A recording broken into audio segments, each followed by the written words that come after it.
সপ্তম শ্রেণী প্রিয় শিক্ষার্থী হালদার স্যার ইউটিউব চ্যানেল থেকে তোমাদের সবাইকে স্বাগতম। আজকে তোমাদের জন্য আরও একটি নতুন ভিডিও নিয়ে এসেছি। পরিবেশ ও বিজ্ঞান মডেল প্রশ্ন 2026 সেট নম্বর 1, সপ্তম শ্রেণী ক্লাস 7, প্রথম পর্যায়ক্রমিক মূল্যায়ন 30 মার্কের একটি স্কুলের প্রশ্ন। আমি বিশ্লেষণ সহ সম্পূর্ণ সমাধান দেখাবো তোমাদের এই ভিডিওতে।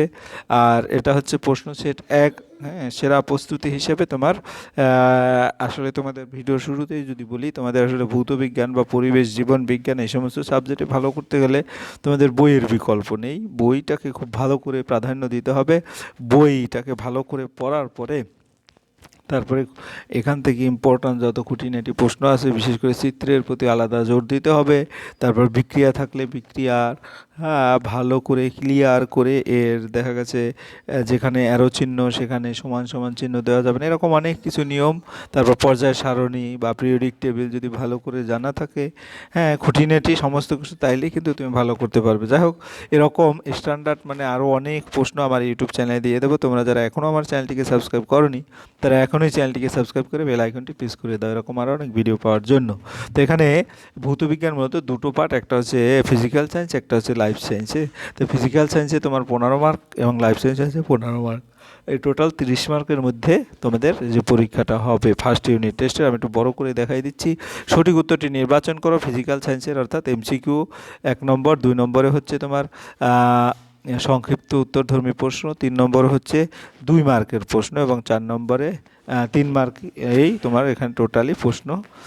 এরপরে এবার লাইফ সায়েন্স যদি বলি, লাইফ সায়েন্সেও কিন্তু এক করে 1, 2, 1 মার্ক হচ্ছে কি লোহিত রক্তকণিকা, অর্থাৎ এখানে এমসিকিউ। 2 নম্বরে শূন্যস্থান পূরণ, 3 নম্বরে বিসদৃশ সদৃশ, 4 নম্বরে হচ্ছে নিম্নলিখিত প্রশ্নগুলির উত্তর দাও। 3 মার্কের যে প্রশ্নগুলি থাকে। যাই হোক, আমরা এক এক করে সমস্ত প্রশ্ন বিশ্লেষণ করবো এবং সরাসরি ব্যাখ্যাও দেখাবো কী কারণে উত্তরটি হয়েছে। আমরা সরাসরি 1 নম্বরে প্রশ্নে যাব। 1 নম্বরে প্রশ্ন হচ্ছে সেলসিয়াস ও ফারেনহাইট স্কেলে বরফের গলনাঙ্ক যথাক্রমে কত? 100 ডিগ্রি, এরকম করে বেশ অপশন আছে। আমরা যদি একটু অপশনগুলি দেখি, তাহলে এখানে আসলে 0 ডিগ্রি সেলসিয়াস স্কেলে গলনাঙ্ক যেটা সেটা 0 ডিগ্রি এবং ফারেনহাইটে 32, অর্থাৎ ডি নম্বর উত্তর হবে। এরপর বরফের গলনাঙ্ক সেলসিয়াস স্কেলে 0 ডিগ্রি, ফারেনহাইটে 32 ডিগ্রি, এই কারণে। এরপর আমরা চলে যাবো 2 নম্বরে জিঙ্ক এবং কপার সালফেট সমান জিঙ্ক সালফেট কপার।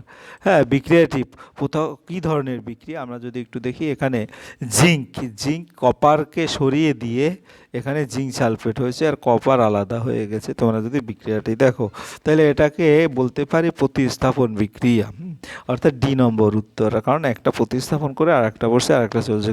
এখানে বেশি সক্রিয় ধাতু জিঙ্ক, কম সক্রিয় ধাতু কপারকে তার যৌগ থেকে সরিয়ে দিয়েছে। এরপরের প্রশ্ন, লিন তাপ পদার্থের উষ্ণতা বাড়ায়, উষ্ণতা কমায়, অবস্থান্তর ঘটায় এবং কোনোটি না। আমরা যদি উত্তর দেখি, লিনতাপ মূলত উষ্ণতা কমায়, বি নম্বর। কারণ লিনতাপ পদার্থ বা বিক্রিয়ায় পরিবেশ থেকে তাপ শোষণ করে, তাপ শোষণের ফলে আশেপাশে পরিবেশ উষ্ণতা কমে যায়, তাই সঠিক উত্তর লিনতাপ পদার্থের উষ্ণতা কমায়। যেমন বরফ গলা, অ্যামোনিয়া নাইট্রেট জলে দ্রবীভূত হওয়া। এরপরের প্রশ্ন, সোডিয়াম আয়ন ইলেকট্রন সংখ্যা হলো কত? সোডিয়াম আয়নের ইলেকট্রন সংখ্যা, সোডিয়াম জানি আমরা 11, কিন্তু প্লাস মানে একটা ইলেকট্রন সে ত্যাগ করে দিয়েছে, তাইলে সোডিয়ামের হবে 10, কারণ সোডিয়ামের পারমাণবিক সংখ্যা 11, সোডিয়াম আয়নের একটি ইলেকট্রন কমে, সেটা হয় 10টি, উত্তর হবে 10। ঠিক আছে। পরের প্রশ্ন হচ্ছে তাপ পরিমাপ করার যন্ত্র। তাপ পরিমাপ করা, তাপমাত্রা না, কিন্তু তাপমাত্রা বললে হবে থার্মোমিটার, কিন্তু তাপ পরিমাপ হচ্ছে ক্যালোরিমিটার, তাহলে উত্তর বি নম্বর। দুটোর মধ্যে একটু পার্থক্য আছে। ক্যালোরিমিটার হচ্ছে তাপ মাপে পরিমাণ মাপা, আর থার্মোমিটার হচ্ছে তাপমাত্রা মাপা। এরপরে আমরা চলে যাবো পরের প্রশ্ন কি বলেছে? পরের প্রশ্ন 2 নম্বরের প্রশ্ন, সংক্ষিপ্ত উত্তর ভিত্তিক প্রশ্ন। কোন পরমাণু ভর সংখ্যা 23 এবং পারমাণবিক সংখ্যা 21 হলে নিউটন সংখ্যা কত? অর্থাৎ ভৌতবিজ্ঞানে কিন্তু দুটো থাকে, রসায়ন এবং পদার্থবিজ্ঞান। এখানে রসায়ন পাঠটা। তো এখানে কোন পরমাণুর ভর সংখ্যা 33 বলছে? ভর সংখ্যা আমরা জানি, ভর সংখ্যা সমান প্রোটন সংখ্যা যোগ নিউটন সংখ্যা, তাই নিউটন সংখ্যা হবে এক পাশে নিয়ে গেলে ভর সংখ্যা বিয়োগ পারমাণবিক সংখ্যা। তো এখানে 23 আছে ভর সংখ্যা, পারমাণবিক সংখ্যা 11, তাহলে বিয়োগ করলে 12 হয়, উত্তর 12টি নিউট্রন। এরপরের প্রশ্ন, তাপ পরিমাপের এসআই একক কি? তাপ পরিমাপের এসআই একক হচ্ছে তাপ শক্তির একটি রূপ। তাহলে তাপ পরিমাপের এসআই একক হচ্ছে জুল। ক্যালোরি প্রচলিত একক, কিন্তু এসআই একক নয়।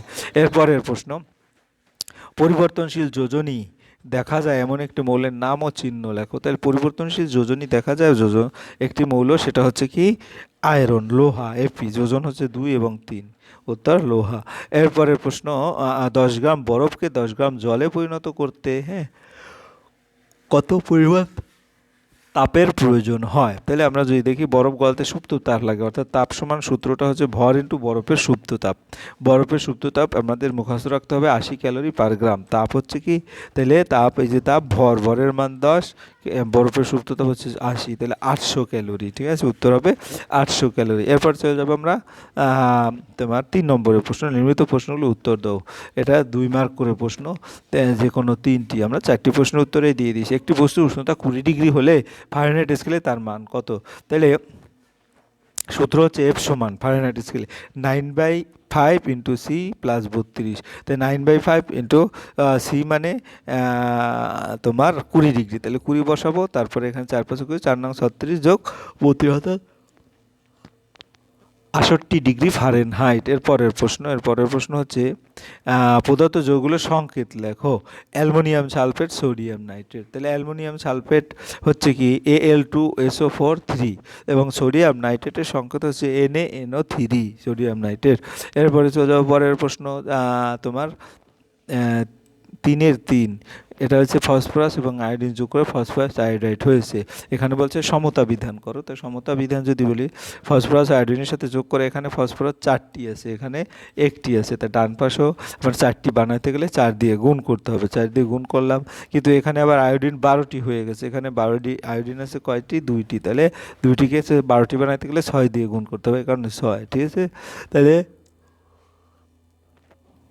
আমাদের এটা যদি আলাদা আলাদাভাবে ডিটেলস দেখায়, তাহলে এরকম করে তোমরা দেখে নিবে। ঠিক আছে, এরপরের প্রশ্ন, মাটির কলসিতে জল ঠান্ডা থাকে কেন? মাটির কলসির গায়ে সূক্ষ্ম ছিদ্র থাকে, এই ছিদ্র দিয়ে জল বের হয়ে বাষ্পীভবন ঘটে, বাষ্পীভবনের জন্য তাপ লাগে, হ্যাঁ, যা জলের ভিতর থেকে নেওয়া হয়, ফলে জল ঠান্ডা হয়। হ্যাঁ, এরপরে আমরা চলে যাবো পরের প্রশ্ন। এটা হচ্ছে কি লাইফ সায়েন্সের প্রশ্ন। এক এক করে লাইফ সায়েন্স সাইজেও কিন্তু এক এক করে প্রথমে এমসিকিউ আছে।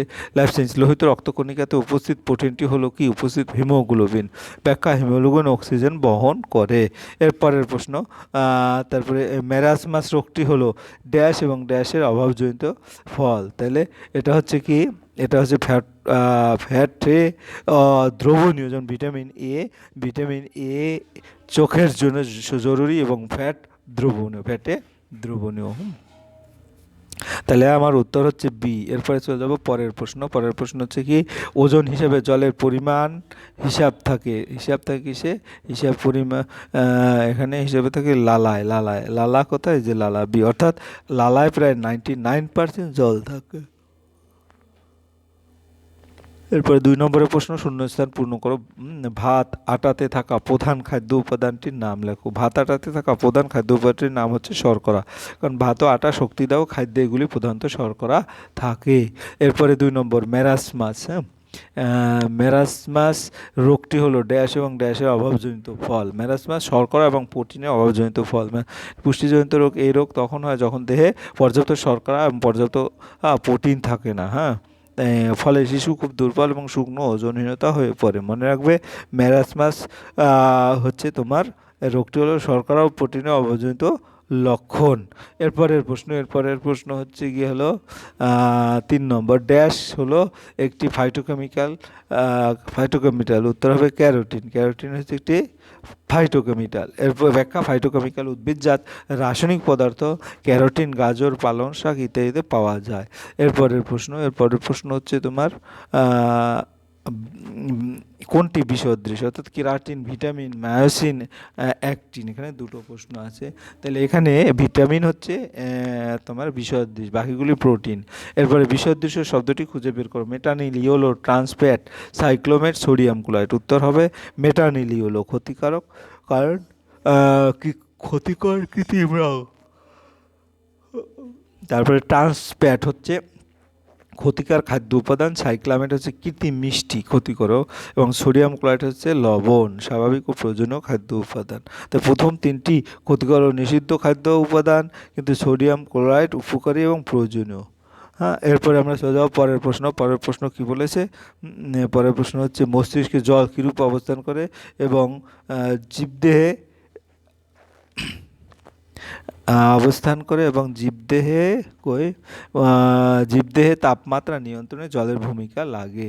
হ্যাঁ, মস্তিষ্কে জল কীভাবে অবস্থান? মস্তিষ্কে জল কোষের ভিতরে ও বাইরের জল ঘাম তৈরি করে শরীরে অতিরিক্ত তাপ বের করে তাপমাত্রা নিয়ন্ত্রণ করে। হ্যাঁ, তারপর উদ্ভিদ ও প্রাণীর উৎস থেকে প্রাপ্ত একটি প্রোটিন সমৃদ্ধ যৌগের যাদের জন্য খাদ্যের নাম লেখো। প্রোটিনের দুটি কাজ, যেমন উদ্ভিজ্জ উৎস যেমন ডাল, প্রাণীজ উৎস ডিম। প্রোটিনের অভাব দেহ কঠিন করে ক্ষত সারাতে সাহায্য করে। এরপরের প্রশ্ন হচ্ছে কি সালোক সংশ্লেষণ কাকে বলে? বিএমআই এর দেহসূচক। হ্যাঁ, তাই সালোক সংশ্লেষণ যদি বলি, সালোক সংশ্লেষণ সূর্যালোকের সাহায্যে উদ্ভিদ খাদ্য তৈরি করে। বিএমআই আমি একটু ডিটেলস বলবো, ওজন ডিভাইডেড উচ্চতা স্কোয়ার। হ্যাঁ, তাহলে এখানে সেটা চলে আসবে। তাহলে আমরা দেখি সালোক সংশ্লেষণ যে প্রক্রিয়া সবুজ উদ্ভিদ ক্লোরোফিল এবং উপস্থিতিতে সূর্যালোকের সাহায্যে কার্বন ডাইঅক্সাইড ও জল থেকে নিজেদের খাদ্য তৈরি করা হয় এবং অক্সিজেন নির্গত করে, তাকে সালোক সংশ্লেষণ বলে। তারপরে বিএমআই এর সূত্র হচ্ছে দেহের ওজন যেমন কেজিতে এবং উচ্চতা ডিভাইডেড উচ্চতা মিটার স্কোয়ারে। হ্যাঁ, তাহলে এখানে বিএমআই মানে কি? বডি মাস ইউনিট, মানে এখানে এটা খুব জরুরি। সবাইকে ধন্যবাদ। আর ভিডিওটি দেখার জন্য অসংখ্য ধন্যবাদ। আর ভিডিওটি ভালো লাগলে লাইক কমেন্ট শেয়ার করতে ভুলবে না। আজ এই পর্যন্তই, ধন্যবাদ সবাই।